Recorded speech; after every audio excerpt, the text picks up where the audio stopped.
I'll have people follow me around and take pictures of me and say weird stuff.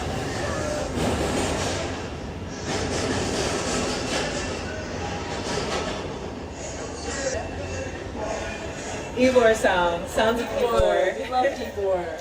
I'm Elyse. I'm from Citrus County, Florida. I think how a lot of people today did, like the internet, and then I also had this one teacher, and she was goth way back in the 80s, and I loved her to death. And I know after I graduated, senior year of high school, I kind of started listening to music, got into the fashion, and I used the internet as a platform, just kind of delved in after that. What did you know? I mean, fashion is obviously gorgeous, and a lot of the values with it, just, like with any alternative subculture, being leftist, and also a big thing with goth culture is appreciating darkness in life and learning to see the beauty of it rather than view it as a negative thing. It's a part of life that makes it more beautiful. I think there's a lot of ways, first of all, like surface level, have jewelry or things like that, or like the dark motifs, like the skull bag. And on top of that, just kind of looking at a lot of the negative things in life that have happened, realizing those have led me to where I am today. Because there's a lot of stuff that happened in my life that was awful and I wouldn't wish it upon anyone. And at the same time, it's led me to here where I am today, doing what I'm doing what makes me happy. So you just kind of have to learn to appreciate it. Yeah. I mean, being queer in the area I'm in, I do deal with a lot of stuff with that, and then also just looking alternative, whether that be where I'm from, Citrus County, or even in Tampa. I've had people, follow me around taking pictures, and there was once I was just in my car, I found a cat in a park, and I was keeping it, and I went to a gas station to get it some food because everywhere was closed, and these people just decided to shoot off fireworks at my car and yell at me. Really? And just drive off. They shot it straight at my gas tank too. Mm-hmm. And it was just weird occasion. Yeah. Sometimes there's just no sitting there and defending myself or just taking pictures, things like that. Yeah. It gives me a lot of peace of mind and comfort knowing that there are people who are like-minded out there. And also it just gives this unique identity, the fashion, music, and I think like any subculture, it's just you find people who are like-minded and appreciate this thing, and it's a community that you can call your own, I think fashion comes last. Yeah. First it's the music, and then the politics and values and morals that come with it, and then the fashion. My friend was making fun of me the other day because I was sitting around the house in pajama pants and things like that.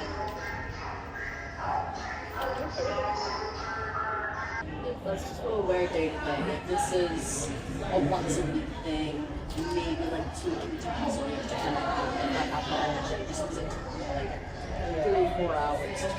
I mean, you look beautiful. One thing that I think is really beautiful about the goth subculture is the dancing with it. Mm-hmm. Oh yeah. It's just really beautiful and underappreciated.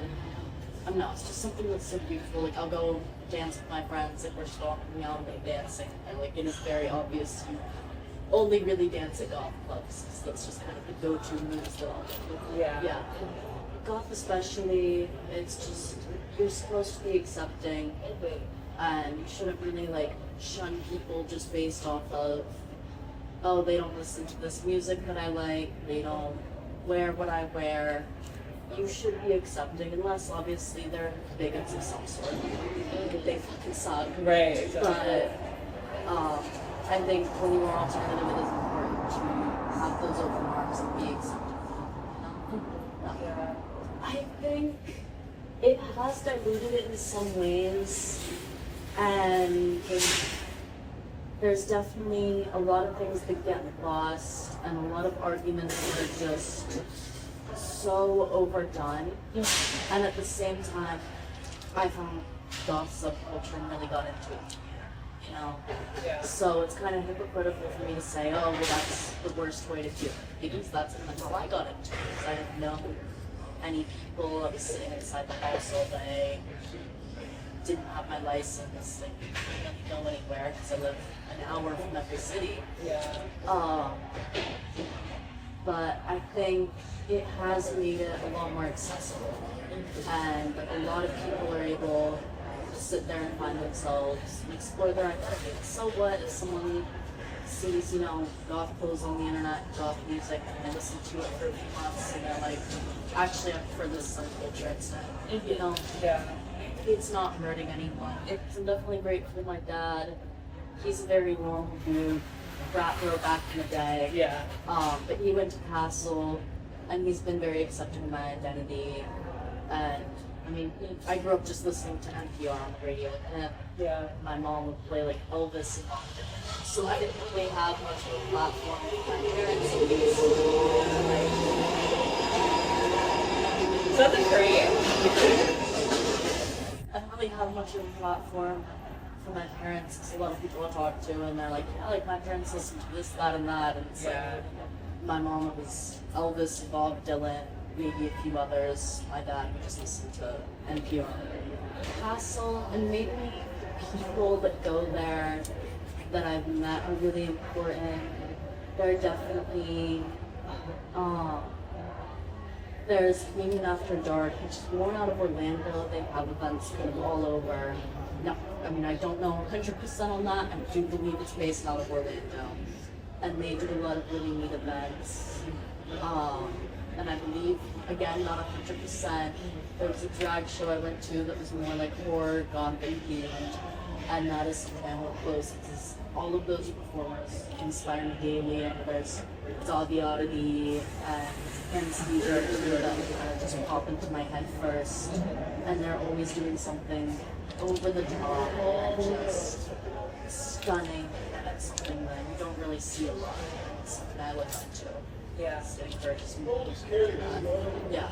And seeing those performers, seeing people at Castle, it's like, you know, see someone's makeup, like, oh, I really love that. I'll follow them on Instagram, which another reason kind of social media does help in some ways. But, you know, I'll see their post, I'll see them in person, and just be like, oh, like, that's really cool. I love something like that. Like, something inspired by that. I just kind of use it sometime later whenever I'm making an outfit for Castle. Yeah, I feel like I'm still fairly new to the subculture, and I still don't consider myself very gothic a lot of times. Yeah.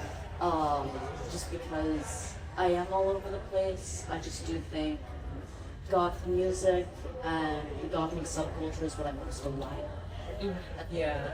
I look back at when I first started, and a lot of the looks were just very kind of what you see on the internet, I guess. Just very simple, nothing too out there. And then what I'm doing now, it's like, and I have cigarettes all over my tights, my shoes, just kind of everything. And just making my own stuff and really doing something that might stand out a bit, you know? Yeah. So, the shoes, I thrifted these Demonias, and I saw a pair somewhere on Pinterest, I think, and they had a bunch of teeth, and I'm like, that would look sick. So I put some teeth, and then with the outfit I was wearing today, I'm like, oh shoot, let me just like super glue some cigarette butts in there. You can match a little more. These tights, I think I picked them up from Todd's. It's like a sex shop over at Fletcher and Nebraska's. And they have an insane tight selection. Great clothes, all sorts of stuff. And I decided to like tear up some of the cigarette packaging I had, throw some of the butts in there that I had in my ashtray. This first skirt here, also from Todd's, and then it's like a swim skirt that I thrifted under it. This I made, I started with the top, but then I'm like, let me make a matching belt. Because I had a plaid skirt that I didn't wear that much, but it was really cute. But I was like, alright, I have one similar enough to it, let me go ahead, cut it up, glue all the cigarette butts on, and kind of make it look like some of them are still lit. The corset, you know, one fell off. Oh, It's okay. I'll keep it. Alright. The designs definitely aren't anything meant to last super long. It's more like an art piece than anything else. But the corset, as it is saying, it's from Orchard Corset, and it's really comfortable. I'll wear it in class, so no issue. Sorry to advertise it. And then the bra, it was just like a juicy couture bra that I got from Bell's actually. Oh, nice. And then I spray painted it black, lit the cigarettes on, the ribbon, the lace, and then my sister was making a joke. She's like, oh, like, my sister's also a person who inspires me a lot to just be myself. I know I've been weird my whole life, so she would kind of defend me to other people and be like, no, that's my sister, like, she's just who she is, and I respect the hell out of her. Yeah. She taught me to stand up for myself and all of that. But she was joking that there were no teeth on it, that I moved on to cigarettes, and I'm like, alright, I gotta glue some teeth on there. And then this was a Christmas gift. My dad got it for me from Etsy. There's a lot of really cool creators on there. And then I thrifted the little ball necklace here. I believe this was also from Todd's. The little dog collar.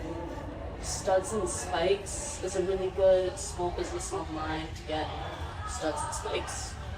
And then I also made little cigarette bracelets. Some Rockers and Ravens. Oh, I love. Is it Ravens and Rockers? I forget, honestly. I don't know, but It's I love. probably Ravens. Yeah. And then these I just cut up. It's actually two different types, but it's fine. I'm just gonna blend it from the same types. Yeah. It's supposed to be a little messy, a little so it works. And then the tiara. Tiara, yes. It is from the dollar store, I believe. And I originally had a bunch of teeth glued to it, and then as I was leaving, I'm like, wait, I need to make a cigarette tiara, so I just tore all the teeth off. And Today? yeah. Wow. Like, a lot of this I kind of did the finishing touches on today, but then I just kind of glued it on, and then these were little extras, so I kind of have to keep adjusting it so it looks like one piece. But, Yeah. Yeah. Oh, and then my day-to-day purse.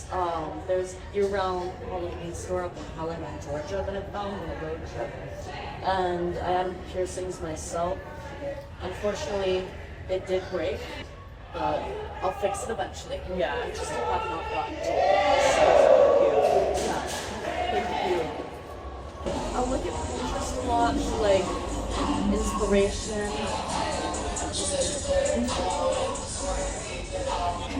I look at Pinterest a lot for inspiration. There was like a sculpture out of cigarette butts that was a hand, and that's what really inspired me to make all of it. So like, oh, look, I'm making a hand, and then like, actually I'll make like a little cathedral, like in Willy Wonka with the toothpaste caps. But instead it's a cathedral out of cigarette butts, and like actually, I made like a full outfit. Yeah. There is one person, Underbite Girl. She's a small business out of Australia, and she makes these really cool, like, she used to make long hand painted, these cute bikini shorts, corsets, and it's some of the coolest stuff I've ever seen. And she still is a huge inspiration. And honestly, just some of the regulars I see at Castle. Yeah. And as I mentioned earlier, Davi Oddby is huge inspiration. I remember when I saw them at one of their drum shows, that was phenomenal, and I've looked up to them since. Yeah. Yeah. I was a huge nerd growing up. I would like figure out when rocket launches were, and my dad and I would go watch them. I remember I ditched school 6th grade to meet Bill Nye, which was really? everyone made fun of me for it at the time. Did you? So you met him? Yes. Oh my gosh. Yeah. Oh my gosh. Wait. Actually, we'll talk about that later. So I was a huge nerd. I was into musical theater for a while, actually. And Hamilton really did a number on this generation. Not did a number, but definitely brought a lot of people into musical theater. And then high school, So my freshman and sophomore year, I was actually in like a treatment facility.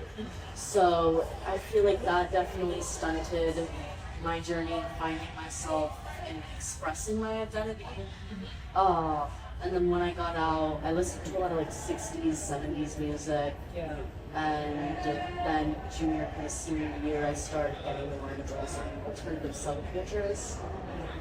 Just because I didn't really know too many people that were into it, and if I did, I could lost more time as a treatment. Yeah. You know, yeah, it's probably a bit over a year ago.